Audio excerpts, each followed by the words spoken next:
Stubb's whale had been killed some distance from the ship. It was a calm, so forming a tandem of 3 boats, we commenced the slow business of towing the trophy to the Pequod.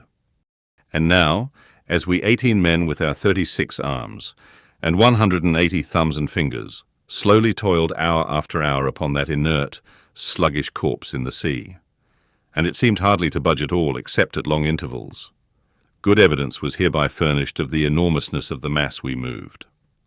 For upon the great canal of Hang-Ho, or whatever they call it in China, 4 or 5 labourers on the footpath will draw a bulky freighted junk at the rate of a mile an hour.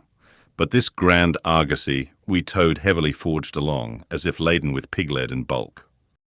Darkness came on, but 3 lights up and down in the Pequod's main rigging dimly guided our way. Till drawing nearer, we saw Ahab dropping one of several more lanterns over the bulwarks. Vacantly eyeing the heaving whale for a moment, he issued the usual orders for securing it for the night, and then, handing his lantern to a seaman, went his way into the cabin and did not come forward again until morning. Though, in overseeing the pursuit of this whale, Captain Ahab had evinced his customary activity to call it so.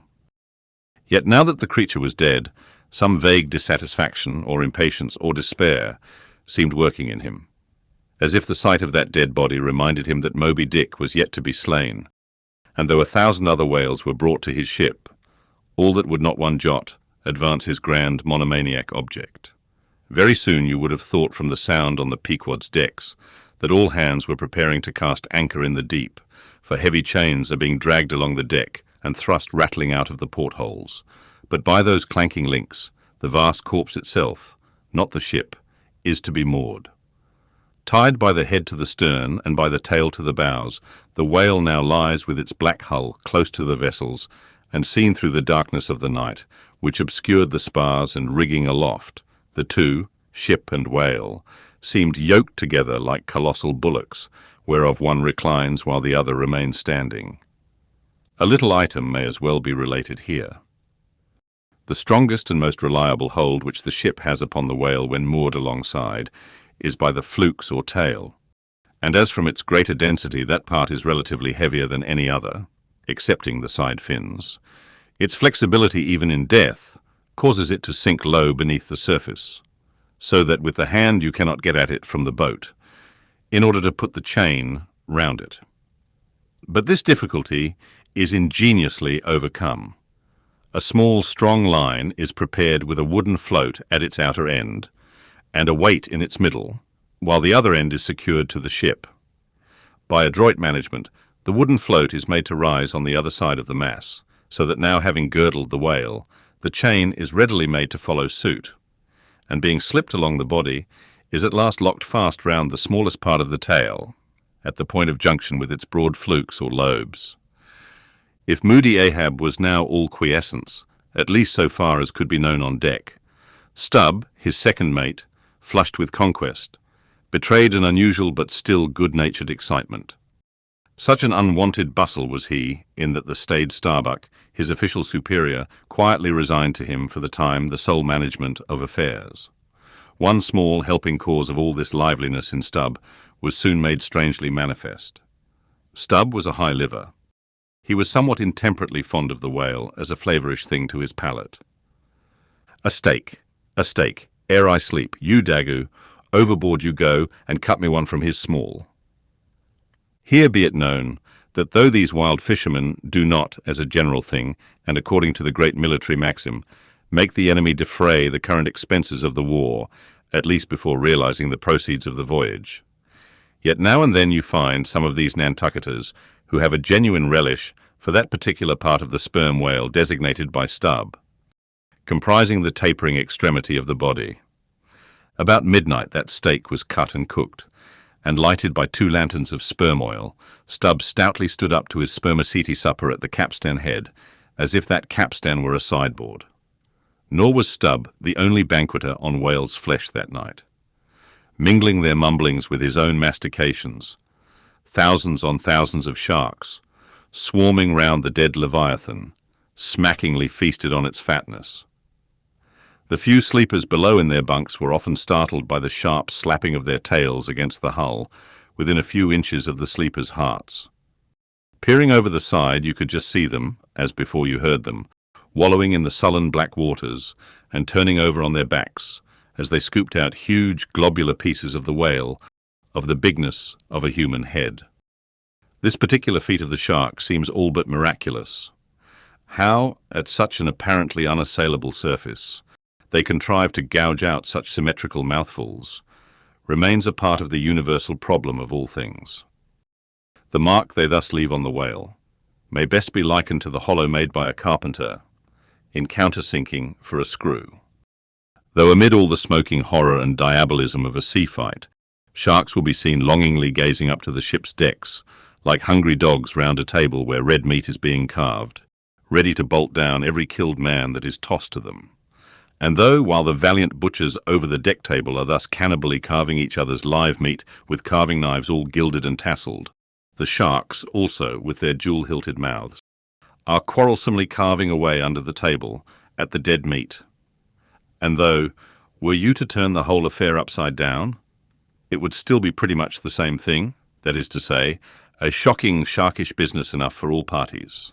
And those sharks also are the invariable outriders of all slave ships crossing the Atlantic, systematically trotting alongside, to be handy in case a parcel is to be carried anywhere, or a dead slave to be decently buried. And though one or two other like instances might be set down, touching the set terms, places, and occasions when sharks do most socially congregate, and most hilariously feast. Yet is there no conceivable time or occasion when you will find them in such countless numbers and in gayer or more jovial spirits than around a dead sperm whale moored by night to a whale ship at sea. If you have never seen that sight, then suspend your decision about the propriety of devil worship and the expediency of conciliating the devil. But as yet, Stubb heeded not the mumblings of the banquet that was going on so nigh him, no more than the sharks heeded the smacking of his own Epicurean lips. "Cook! Cook! Where's that old Fleece?" he cried at length, widening his legs still further, as if to form a more secure base for his supper, and at the same time darting his fork into the dish, as if stabbing with his lance. "Cook, you cook! Sail this way, cook!" The old black, not in any very high glee at having been previously roused from his warm hammock at a most unseasonable hour, came shambling along from his galley, for like many old blacks, there was something the matter with his knee-pans, which he did not keep well scoured like his other pans. This old Fleece, as they called him, came shuffling and limping along, assisting his step with his tongs, which, after a clumsy fashion, were made of straightened iron hoops. This old ebony floundered along, and in obedience to the word of command, came to a dead stop on the opposite side of Stubb's sideboard. When, with both hands folded before him, and resting on his two-legged cane, he bored his arched back still further over, at the same time sideways inclining his head so as to bring his best ear into play. "Cook," said Stubb, rapidly lifting a rather reddish morsel to his mouth. "Don't you think this steak is rather overdone?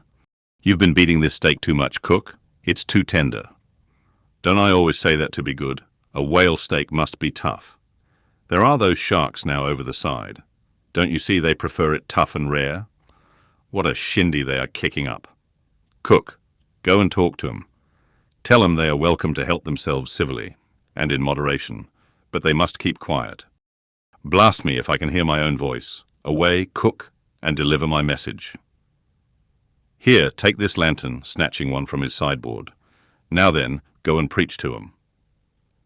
Sullenly taking the offered lantern, old Fleece limped across the deck to the bulwarks, and then, with one hand dropping his light low over the sea, so as to get a good view of his congregation, with the other hand, he solemnly flourished his tongs, and leaning far over the side, in a mumbling voice, began addressing the sharks, while Stubb, softly crawling behind, overheard all that was said.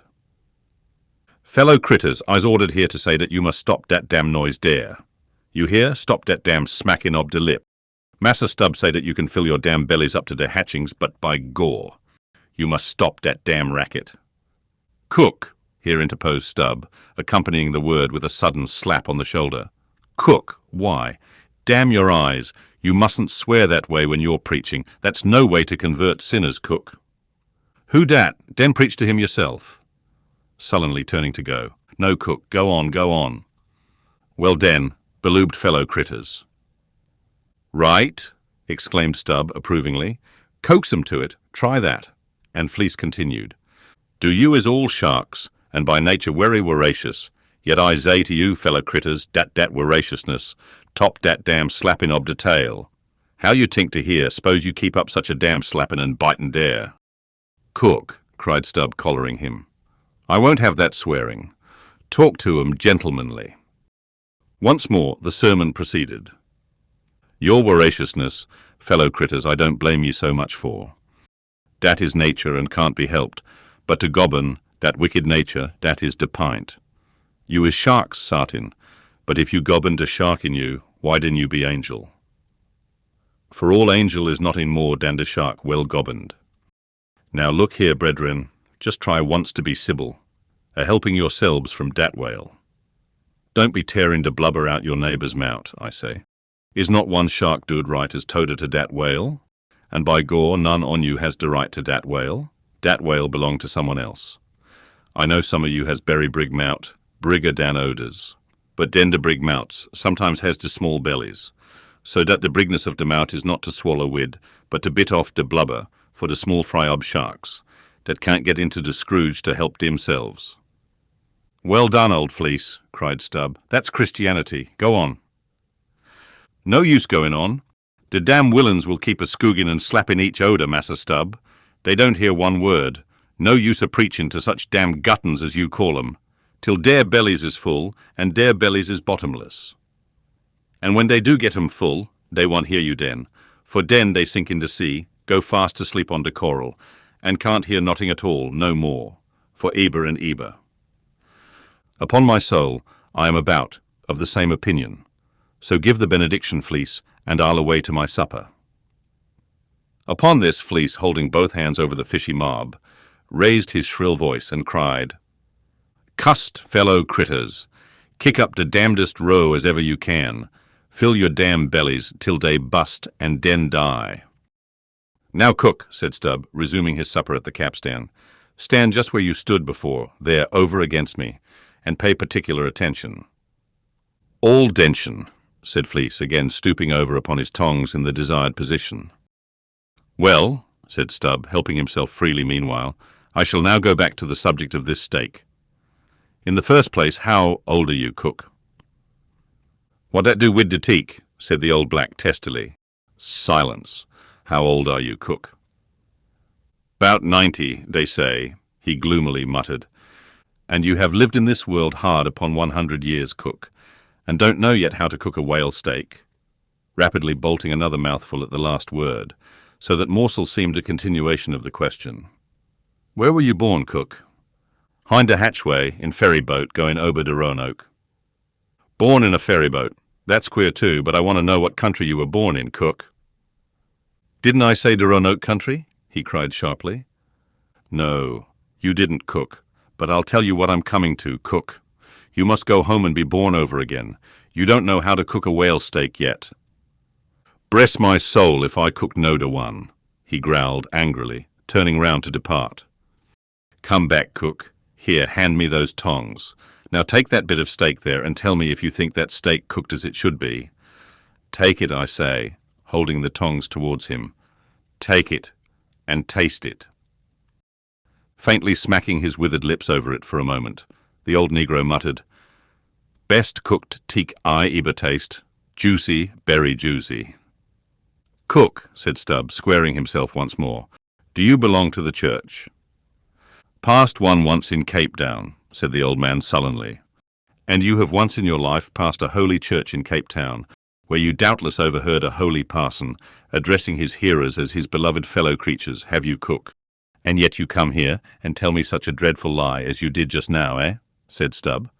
Where do you expect to go to, cook? Go to bed very soon, he mumbled, half turning as he spoke. Avast, heave to. I mean when you die, cook. It's an awful question. Now what's your answer? When this old brack man dies, said the negro slowly, changing his whole air and demeanour, he hisself won't go nowhere, but some breast angel will come and fetch him. Fetch him? How? In a coach and four, as they fetched Elijah? And fetch him where? Up, dear, said Fleece, holding his tongs straight over his head and keeping it there very solemnly. So then, you expect to go up into our main top, do you, cook, when you are dead? But don't you know the higher you climb, the colder it gets? Main top, eh? Didn't say dat tall, said Fleece, again in the sulks. You said up there, didn't you? And now look yourself and see where your tongues are pointing. But perhaps you expect to get into heaven by crawling through the lubber's hole, cook. But no, cook, you don't get there, except you go the regular way, round by the rigging. It's a ticklish business, but must be done, or else it's no go. But none of us are in heaven yet. Drop your tongues, cook, and hear my orders. Do you hear? Hold your hat in one hand, and clap t'other atop of your heart when I'm giving my orders, cook. What? That your heart there? That's your gizzard. Aloft, aloft. That's it. Now you have it. Hold it there now, and pay attention. All dention, said the old black, with both hands placed as desired, vainly wriggling his grizzled head, as if to get both ears in front at one and the same time. Well then, cook, you see this whale steak of yours was so very bad that I have put it out of sight as soon as possible. You see that, don't you? Well, for the future, when you cook another whale steak for my private table here, the capstan, I'll tell you what to do so as not to spoil it by overdoing. Hold the steak in one hand and show a live coal to it with the other. That done, dish it, d'ye hear? And now tomorrow, cook, when we are cutting in the fish, be sure you stand by to get the tips of his fins. Have them put in pickle. As for the ends of the flukes, have them soused, cook. There, now ye may go. But Fleece had hardly got 3 paces off when he was recalled. Cook, give me cutlets for supper tomorrow night in the mid-watch. D'ye hear? Away you sail then. Halloa! Stop! Make a bow before you go. A vast heaving again. Whale balls for breakfast. Don't forget. Wish, by gore, whale eat him, 'stead of him eat whale. I'm breast if he ain't more of shark dan massa shark hisself, muttered the old man, limping away. With which sage ejaculation he went to his hammock.